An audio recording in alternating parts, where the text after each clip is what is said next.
Hello viewers, আজকে কী রান্না করছি বলেন তো দোকানের জন্যে। আজকে দেখেন অর্ডার আছে ফুলকপি দিয়ে, আলু দিয়ে আর কড়াইশুঁটি দিয়ে একটা নিরামিষ তরকারি করে বানাচ্ছি।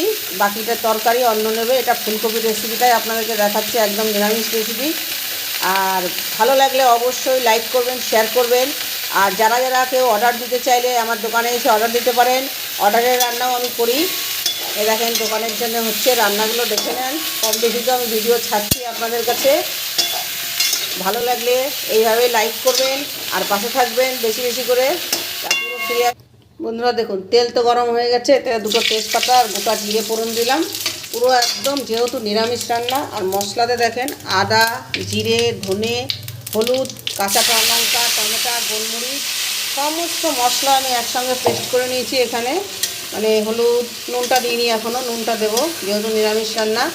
এখানে পুরো কাঁচা লঙ্কা দেওয়া আছে, গোলমরিচ আছে, আদা আছে, জিরে আছে, ধনে আছে, হলুদের গুঁড়ো আছে দিয়ে দেখেন এবার সুন্দর করে তেল ছাড়া পর্যন্ত এটাকে আমি ফ্রাই করব। আর আলু ফুলকপি তো ভেজেই নিয়েছি, দেখলেনি। তা নিরামিষ রান্না কে কে পছন্দ করেন এইভাবে ঘরোয়া রান্না, এটা পুরো আমার দোকানের জন্য যাবে। এটা অর্ডারের মাল আছে, কেউ যদি অর্ডার দিতে চান অবশ্যই দেবেন।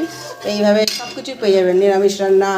আরও যেভাবে সবজি রান্না করি, ভালো লাগলে অবশ্যই কমেন্ট করবেন যে কেমন হচ্ছে রান্নাবান্নাগুলো। দেখতেই পাচ্ছেন একদম ঘরোয়াভাবে করছি। যে টমেটো আমি সব দিয়ে দিয়েছি একসঙ্গে।